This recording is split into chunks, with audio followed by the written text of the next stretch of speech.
bem, irmãos e irmãs, hoje vamos falar sobre esta palavra autoridade. Autoridade que sabemos que no mundo em que vivemos está em crise.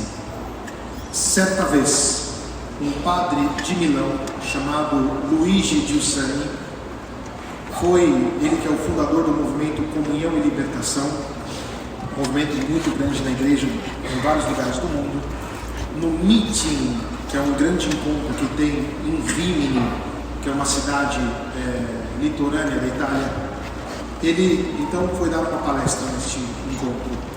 E, tinha uma multidão de pessoas ali, e quando ele chegou, todo mundo começou a bater palma, ovacioná-lo, e o repórter perguntou para ele: padre, mas por que as pessoas te aplaudem tanto assim, te esperam com tanta expectativa? E ele disse uma frase que parece bobinha, mas é muito profunda: porque eu acredito naquilo que eu falo. Ou seja, ele tem convicção profunda daquilo que ele está dizendo. E ele, como um sacerdote, dizia de Jesus Cristo para as pessoas. De fato, na nossa indicação cultural de hoje, eu vou citar o livro dele como proposta de leitura para esse finzinho de férias. E de fato, o problema de acreditar naquilo que se diz demonstra dentro da nossa sociedade um problema de cultura. Estamos imersos em uma situação em que pontos fixos de pessoas que acreditam naquilo que falam desapareceu. E aí qualquer um que aparece agora falando alguma coisa que tenha um pouquinho de substância, as pessoas imediatamente seguem. E seguem por quê? Porque a nossa constituição humana procura, de alguma maneira, alguma pessoa que nos dê a graça, ou melhor, que nos transmita um ponto fixo, pelo qual nós podemos nortear a nossa vida e assim caminhar. Talvez o maior exemplo dessa crise é o exemplo da política. Hoje em dia, quem aqui acredita no mundo político? Ninguém. E por quê? Porque os políticos não têm mais a convicção de outrora. Antigamente um político, e aqui não estou falando de esquerda, direita, um político, verdadeiro político, ele tinha convicções profundas, e quando ele falava, as pessoas prestavam atenção. Hoje, dentro da política, o político fala o discurso que o povo quer ouvir, e por isso ele muda o discurso de acordo com a plateia. Ele vai mudando o discurso, de tal modo que nós chegamos a ver o absurdo daqueles que criticavam determinados políticos na campanha seguinte, abraçando o político e inclusive fazendo um conchavo para conseguir se eleger e tudo mais. Então, na classe política, nós perdemos as figuras de autoridade. Já vou explicar o sentido de autoridade. Perdemos a autoridade também entre os professores, por exemplo. É difícil hoje em dia encontrar professores que tenham convicção daquilo que ensinam, que tenham profundidade, que procuram compreender tudo aquilo que passam para as pessoas que estão ali para escutá-lo. Enfim, se perdeu esta convicção. Do mesmo modo, perdeu esta ideia de uma autoridade em vários campos da nossa sociedade.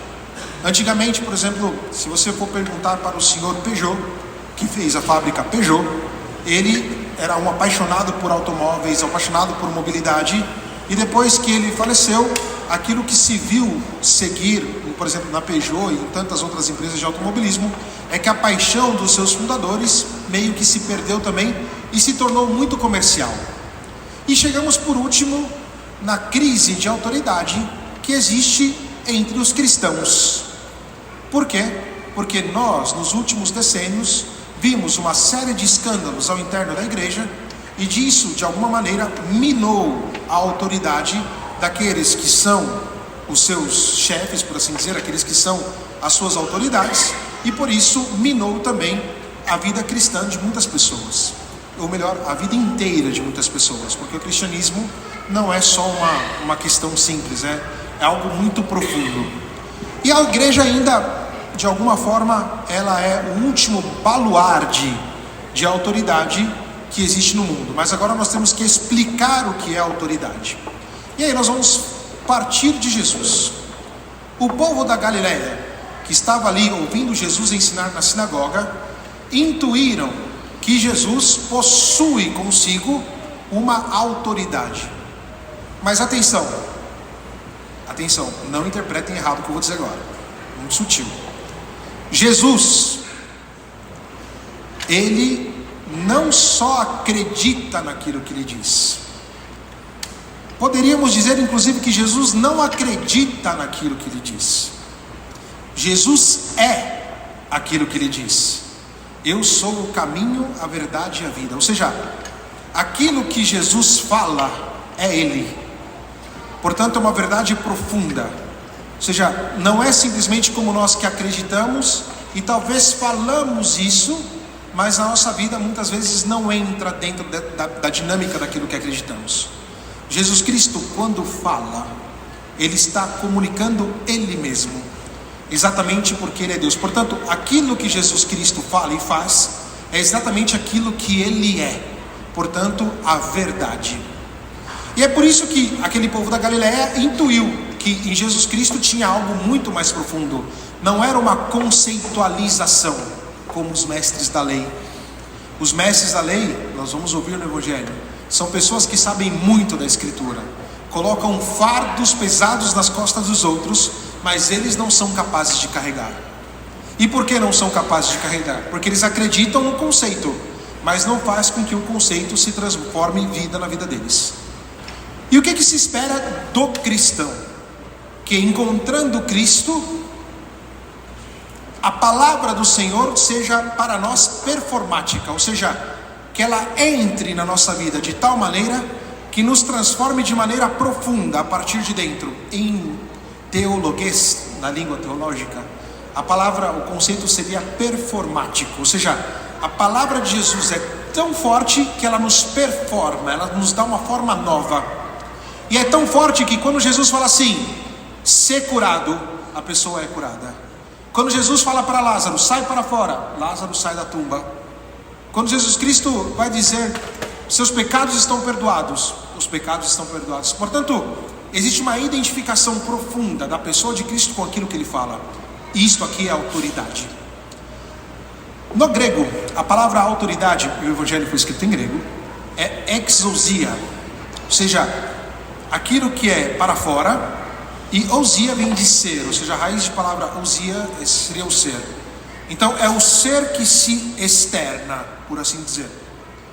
A autoridade significa exatamente isto. E aí a pergunta que nós temos que fazer é: enquanto cristãos, nós somos cristãos com autoridade, que é o que se espera de nós. A autoridade significa, nós damos testemunho desta palavra de Jesus Cristo que nos alcançou, e o efeito desta palavra foi uma reconstrução da nossa vida, de tal maneira que nós nos tornamos luz, graças àquilo que Cristo nos deu, e esta luz resplandece para os demais? Ou nós somos cristãos simplesmente conceituais, sabemos tudo da igreja, os mandamentos da igreja, as virtudes, não sei o que, e sabe o catecismo de trás para frente, de frente para trás, sabe o direito canônico, mas na hora de dar testemunho, cadê a nossa autoridade? Veja, é esta autoridade testemunhal do cristão que leva as pessoas para uma profunda conversão. E aquilo que se espera de nós é viver dentro dessa autoridade. Mas para viver esta autoridade, nós temos que nos relacionar com Cristo, porque nós aprendemos dele, é ele quem nos fornece tudo o que nós precisamos para dar um testemunho fecundo, e porque a palavra dele nos reconstrói. A palavra dele nos dá a possibilidade de ultrapassar o nosso limite esse imposto pelos nossos pecados. Os nossos pecados em Cristo, eles são perdoados, se nós queremos verdadeiramente sair do pecado. E quando nós saímos do pecado, se reconstrói aquilo que, reconstrói aquilo que nós somos desde a origem, imagem e semelhança de Deus. Ultrapassando ainda, inclusive isto, porque nós nos tornamos filhos de Deus. E o que se espera? A manifestação dos filhos de Deus. E como nós manifestamos isso? Com o nosso testemunho, com a luz profunda que invade o nosso ser, que sai do nosso ser para o exterior. Portanto, o cristianismo não é somente o viver interiormente ali, uma coisa toda intimista. Não, não. Tem este lado também interior, íntimo, que é muito importante. Mas o cristianismo é uma capacidade de dar luz ao mundo. Este mundo que vive nas trevas, que vive na escuridão. Qual que é o problema? Que quando você e eu não damos testemunho de Jesus, nós estamos fazendo um mal para o mundo. Porque o mundo espera a nossa luz. Porque o mundo espera a nossa manifestação. E o cristão não deveria ter medo de evangelizar, não deveria ter medo de deixar com que o evangelho emane na própria vida. É o que se espera de nós. Corremos o risco de fazer o contrário, e isto é uma dor muito forte, quando se utiliza o nome de Cristo para fazer o mal para as pessoas. E muita gente infelizmente faz isso, inclusive dentro da igreja. E aqui ninguém precisa tapar o sol com a peneira. Isto é uma dor muito forte, porque aquilo que Cristo propõe é luz. E se utilizamos esta luz de Cristo para atrair as pessoas, e quando a pessoa chega até o encontro com Cristo através de nós, fazemos o mal para ela, nós estamos propagando a maior escuridão que pode acontecer. A maior escuridão. Porque usar o nome de Cristo, usar aquilo que o Senhor nos deu para fazer o mal para alguém, é jogar, é mais do que isso, é colocar em risco a vida inteira de uma pessoa. A vida inteira. Por isso, enquanto cristãos, a nossa autoridade significa que nós dizemos sim para aquilo que Cristo nos propõe, damos testemunho daquilo que Cristo nos propõe e trazemos a pessoa para o encontro com Jesus, não para o encontro conosco, com a nossa maldade, com a nossa dificuldade. E à medida que experimentamos essa luz, queremos que as pessoas também a encontrem, que viva esta luz com profundidade. E aquilo que se espera de nós, cada um de nós. A questão é, se deixamos Cristo verdadeiramente nos tocar e tocar a profundidade do nosso ser, será que deixamos ser transformados por Ele também? Tem um livro do Lewis que eu li essa semana, Ensaio à Crítica Literária. É um livro pequenininho assim, dá para ler em 2 horinhas você lê ele. Ele vai falar que muitos dos críticos literários fazem uma crítica muito intelectualista. E ele meio que se coloca contra isso, porque ele diz: quem se propõe a escrever uma literatura quer comunicar algo. E esta literatura, se a pessoa é um verdadeiro crítico literário, ele deixa com que a literatura toque ele e que ative os seus sentimentos. O Evangelho é a mesma coisa, só que o Evangelho não é uma literatura, é uma vida. E será que quando Cristo nos fala, nós deixamos ser tocados por Cristo e deixamos iluminar aqueles lugares escondidos da nossa existência, aqueles lugares que o Evangelho ainda não tocou? Será que esta autoridade de Jesus, que diz para nós: você é meu filho muito amado, o Cristo que diz para nós: seus pecados estão perdoados, o Cristo que diz para nós: não vos chamo servos, mas vos chamo amigos, o Cristo que diz para nós: você está curado, será que nós deixamos que essas palavras se transformem em carne na nossa carne? Será que o nosso modo de proceder é conforme esta luz que recebemos e, portanto, nos tornamos cristãos com autoridade? Ou estamos vivendo um cristianismo meia tigela? É uma pergunta que temos que fazer e é muito sério, porque nos dias de hoje não dá mais para ser um cristão meia boca, e nem dá para ser um cristão mestre da lei.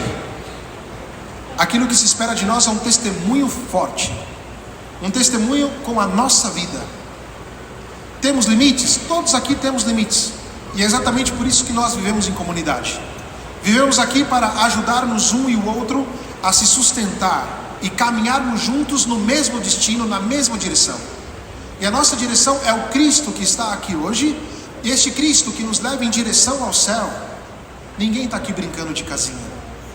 As palavras de Jesus talvez não sejam de uma retórica elevada, porque Jesus Cristo é muito simples, muito direto. Ele vai falar: convertei-vos e crede no Evangelho.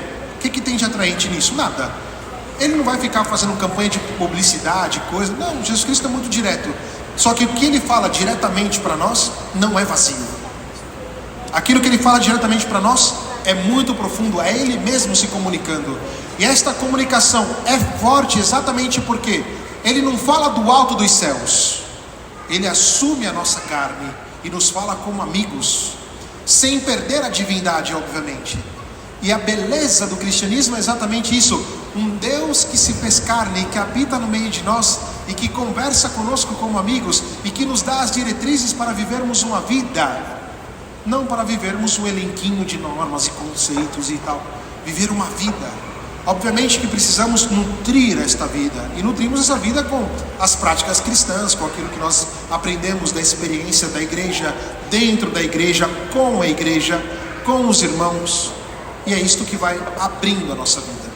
E o mundo cheio de crise de autoridade, nós cristãos temos a faca e o queijo na mão, temos a possibilidade de dar um testemunho renovado, temos a possibilidade de oferecer a graça de uma vida inteira, de uma vida nova. Temos a graça de demonstrar às pessoas que este ensinamento de autoridade de Jesus Cristo é válido ainda hoje, não é uma coisa do passado. E por isso se espera a cada um de nós de atuar na nossa vida aquilo que o Senhor nos propõe. Como exemplo cultural de hoje, indico para vocês já nesse finzinho de férias agora e depois carnaval, tem o livro do Luiz Giussani que se chama O Senso Religioso. É um livro muito interessante. Um pouco difícil talvez, mas é interessante, vale a pena ler. Ele vai nos falar exatamente sobre a experiência cristã, o que está na base da experiência cristã, que é o encontro com Cristo. Ele vai nos dar uma série de, não vou dizer dicas, né? Ele vai dar uma série de elementos de verificação, talvez seja melhor, de elementos de verificação para perceber a profundidade da nossa experiência. A experiência com Cristo, ela é transformante, ela não é uma experiência simplesmente assim. E ele vai nos explicando exatamente isso, que um cristão não pode ficar na superficialidade.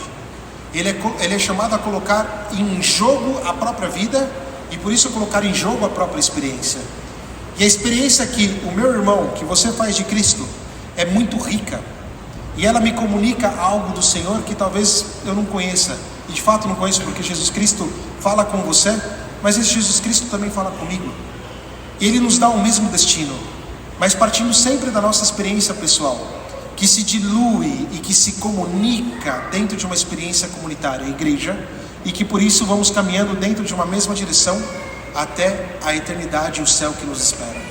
Por isso não tenhamos medo das palavras de autoridade de Jesus, e não tenhamos medo de ser também autoridade como cristãos neste mundo que espera a nossa manifestação. Que Maria Santíssima, Mãe do nosso Senhor, nos ajude e que hoje tenhamos a graça de assumir o fato de que nós somos cristãos e verdadeiramente o somos. Que assim seja. Amém.